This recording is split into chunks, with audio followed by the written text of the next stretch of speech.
নমস্কাৰ বন্ধু বান্ধৱীসকল জ্ঞানৰ পৰিধি ইউটিউব চেনেললৈ আপোনালোকক স্বাগতম জনাইছোঁ মই প্ৰণৱ খতিউৰা। আজি আমি অযোধ্যা ৰাম মন্দিৰৰ ওপৰত আধাৰিত মোষ্ট ইম্পৰ্টেণ্ট টপ জিকে ওৱান লাইনাৰ কুৱেশ্যনছ কিছুমান লৈ আহিছোঁ, যিবিলাক খুবেই গুৰুত্বপূৰ্ণ আৰু আপকামিং এক্সামছত এই কুৱেশ্যনছসমূহ দেখা পাবই।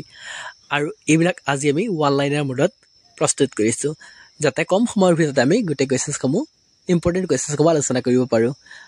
যিসকল বন্ধু বান্ধৱী প্ৰথমবাৰৰ বাবে আমাৰ চেনেলটো চাই আছে বা আমাৰ চেনেলৰ লগত জড়িত হৈছে, অনুগ্ৰহ কৰি আমাৰ চেনেলটো ছাবস্ক্ৰাইব কৰিব বুলি আশা ৰাখিলোঁ আৰু লগতে কাষত থকা বেল আইকনটো প্ৰেছ কৰি ৰাখিব, কাৰণ আমি দিয়া ভিডিঅ'সমূহৰ নটিফিকেশ্যন আপোনালোকে পোনপ্ৰথমতে পাব পাৰে আৰু ভিডিঅ'সমূহ মিছ নকৰাকৈ চাব পাৰে। আৰু আমাৰ ভিডিঅ'সমূহ আপোনালোকৰ অন্যান্য বন্ধুবৰ্গলৈ শ্বেয়াৰ কৰিব, কাৰণ নলেজ যিমানেই শ্বেয়াৰ কৰা যায় সিমানেই দৃঢ় হৈ পৰে, বিকজ শ্বেয়াৰিং ইজ কেয়াৰিং। আৰু যিসকল বন্ধু বান্ধৱীয়ে এতিয়াও আমাৰ চেনেলৰ ভিডিঅ'সমূহ লাইক কৰা নাই, কমেণ্ট কৰা নাই, অনুগ্ৰহ কৰি লাইক কমেণ্ট কৰিব বুলি আশা ৰাখিলোঁ। তো বন্ধু বান্ধৱীসকল দেৰি নকৰাকৈ আজিৰ ভিডিঅ'টো আৰম্ভ কৰিব। প্ৰথম প্ৰশ্নটো হৈছে অযোধ্যা কোনখন নদীৰ পাৰত অৱস্থিত? আৰু ইয়াৰ শুদ্ধ উত্তৰটো হৈছে সৰয়ূ নদী, অৰ্থাৎ অযোধ্যা সৰয়ূ নদীৰ পাৰত অৱস্থিত। ইয়াৰ পিছৰ প্ৰশ্নটোলৈ আহিছোঁ আমি।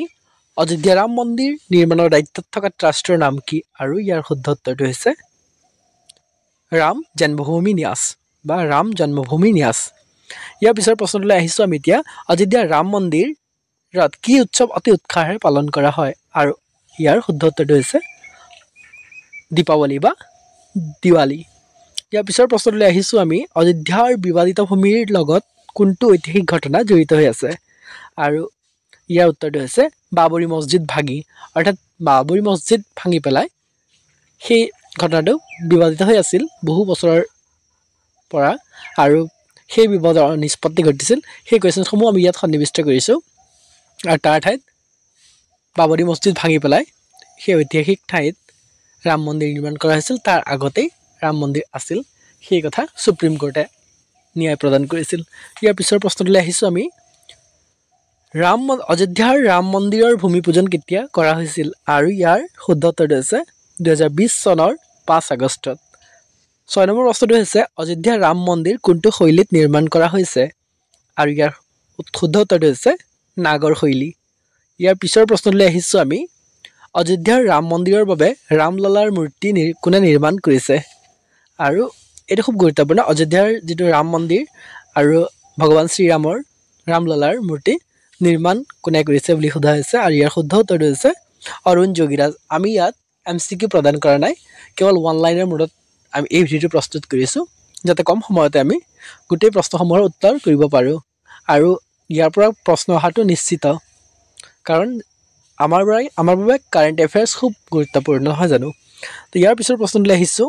অযোধ্যাৰ ৰাম মন্দিৰৰ মুখ্য স্থপতিবিদ চিফ আৰ্কিটেক্টজনৰ নাম কি? আৰু ইয়াৰ শুদ্ধ উত্তৰটো হৈছে চন্দ্ৰকান্ত সোমপুৰা বা চন্দ্ৰকান্ত সোমপুৰা।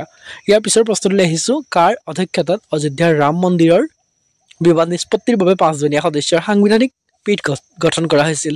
আৰু ইয়াৰ শুদ্ধ উত্তৰটো হৈছে মুখ্য ন্যায়াধীশ ৰঞ্জন গগৈৰ। বন্ধু বান্ধৱীসকল, আমাৰ ভিডিঅ'সমূহত লাইক কৰিব, আমাৰ চেনেলটো ছাবস্ক্ৰাইব কৰিব আৰু বেল আইকনটো প্ৰেছ কৰি ৰাখিবলৈ নাপাহৰিব। আমি দিয়া ভিডিঅ'সমূহ পোনপ্ৰথমতে পাব পাৰে আৰু ভিডিঅ'সমূহ মিছ নকৰাকৈ চাব পাৰে। 10 নম্বৰ প্ৰশ্নটো হৈছে কিমান তাৰিখে উচ্চতম ন্যায়ালয়ে ৰাম মন্দিৰ সন্দৰ্ভত চূড়ান্ত ৰায়দান দিছিল? আৰু ইয়াৰ উত্তৰটো হৈছে 9 নৱেম্বৰ 2019 তাৰিখে। ইয়াৰ পিছৰ প্ৰশ্নলৈ আহিছোঁ। আমি অলপ আগত আলোচনা কৰিছিলোঁ, নহয়নে, যে কেতিয়া ৰায়দান প্ৰদান কৰা হৈছে, চূড়ান্ত ৰায়দান দিছে উচ্চতম ন্যায়ালয়ে, আৰু সেইটো হৈছে 9 নৱেম্বৰ 2019। মনত ৰাখিব, এইটো খুব গুৰুত্বপূৰ্ণ। ইয়াৰ পিছৰ প্ৰশ্নলৈ আহিছোঁ। অযোধ্যা ৰাম মন্দিৰৰ মুঠ উচ্চতা কিমান? এইটো খুব গুৰুত্বপূৰ্ণ, আৰু ইয়াৰ মুঠ উচ্চতা হৈছে 161 ফুট, 161 ফিট। অযোধ্যা কোনখন ৰাজ্যত অৱস্থিত? আৰু ইয়াৰ উত্তৰটো হৈছে উত্তৰ প্ৰদেশত। ৰাম মন্দিৰৰ মুঠ কেইটা স্তম্ভ পিলাৰ আছে? আৰু ইয়াৰ শুদ্ধ উত্তৰটো হৈছে ৰাম মন্দিৰত থকা পিলাৰৰ সংখ্যা হৈছে 392টা। 14 নম্বৰ প্ৰশ্নলৈ আহিছোঁ। অযোধ্যাৰ ৰাম মন্দিৰত মুঠ কিমানটা মণ্ডপৰ নিৰ্মাণ কৰা হৈছে? আৰু কিমান মণ্ডপ তাত নিৰ্মাণ কৰা হৈছে? আৰু ইয়াৰ উত্তৰটো হৈছে 5টা। 15 নম্বৰ প্ৰশ্নলৈ আহিছোঁ আমি। অযোধ্যাৰ ৰেলৱে ষ্টেচনৰ নতুন নাম কি ৰখা হৈছে? এইটো খুব গুৰুত্বপূৰ্ণ, আৰু ইয়াৰ নামটো হৈছে অযোধ্যা ধাম জংচন। 16 নম্বৰ প্ৰশ্নলৈ আহিছোঁ। মহৰ্ষি বাল্মীকি আন্তঃৰাষ্ট্ৰীয় বিমানবন্দৰ ক'ত আছে? আৰু ইয়াৰ শুদ্ধ উত্তৰটো হৈছে অযোধ্যাত আছে। 17 নম্বৰ প্ৰশ্নলৈ আহিছোঁ। অযোধ্যাত নতুনকৈ স্থাপন কৰা ৰামলালা মূৰ্তিৰ উচ্চতা কিমান? আৰু ইয়াৰ শুদ্ধ উত্তৰ হৈছে 51 ইঞ্চ।